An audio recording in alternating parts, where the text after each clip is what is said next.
Morning, guys. Chris here again. Got my first special little guest with me. You want to say hi? Say hi louder. Got my little boy with me, and we're heading to town. It's Monopoly Monday, and we're going to get some wings for tonight. Having a few guests over for a few rounds of Monopoly. On the sadder note today, I'm sure a lot of you were there for Terrence and Blake's live stream that they did, and went over the details of what happened to Chad Reed and the whole situation there. After that video, or that live stream, I put up a long-winded post on a couple of the forums, and yeah, went over some of the details on who the real victims were, and pointing out that Christine, Chad's former wife, was essentially the orchestrator of the situation. And from what Terrence Pop was saying, death by simp is a very accurate depiction of what went down. And really, the victims were Chad's son, and even Kyle. I know Kyle signed up for it, and he basically put himself in that situation. I mean, as a simp, they get what they get, but at the same time, it's probably never been taught any better, you know?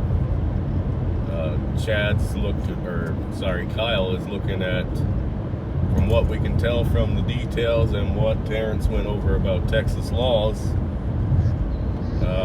Kyle's looking at some serious time, and the one that's going to walk away from this squeaky clean is going to be the one who orchestrated the whole thing. She set Chad up to die. She set Kyle up to be the fall guy, and you know, all Chad wanted to do was spend his time with his son, and he got killed for it. You know, there's a lot of details we can go into about that, and go over how essentially, you know, this is not an uncommon thing, and it's done all the time.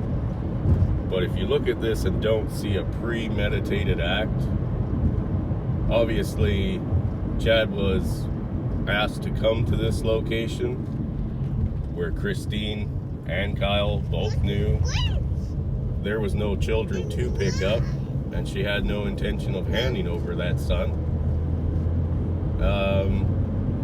So I mean, in any other case, if I invite you to a location claiming that there's something there you want and there isn't, most people would say that that's a scam or a setup.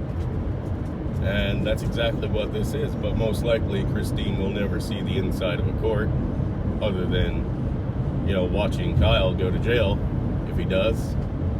And, you know, she will never face any charges herself. Chad's dead. He's gone. So I mean, who's gonna take the other side to push anything to have her jailed, or any consequences for what she's done?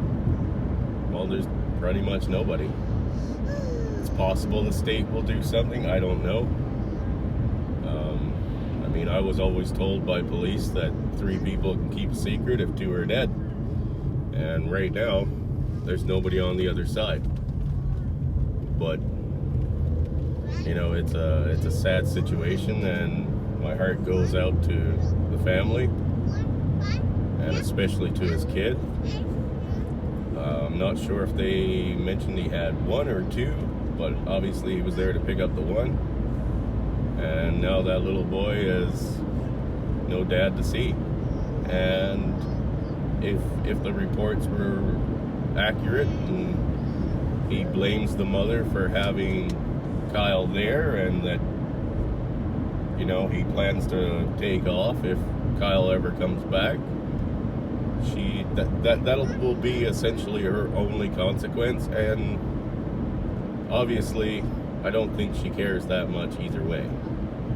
If you come between a parent and their kid for no reason other than the fact that that's what you want to do as an act of vengeance or whatever the case may be, like my ex-wife,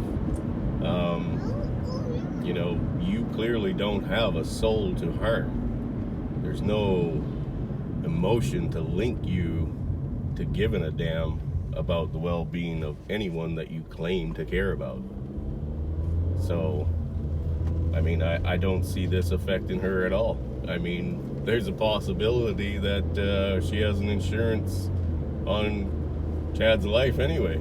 That was actually recommended to me in my divorce, that we take out insurance policies on each other in case the other parent dies of natural causes or dies in an accident.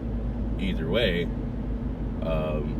it's a totally doable thing, and it was recommended by the courts. So, I mean, it's quite possible that she has an insurance policy on Chad. Chad is now dead, and most likely it was set up by her. Everything seems to kind of point that way. So, I mean, in closing note, guys, if you're gonna date single mothers, I mean, that's a big risk, you know. I know a lot of us are not on that game and won't, but you know, there's still a few that will. And yeah, guys, if you're coming down to the notion of going to family courts, I mean, it's a lose-lose situation, so it's not worth getting involved with. So stay safe out there, guys. Look out for yourselves, and we'll see you in the next one. Bye.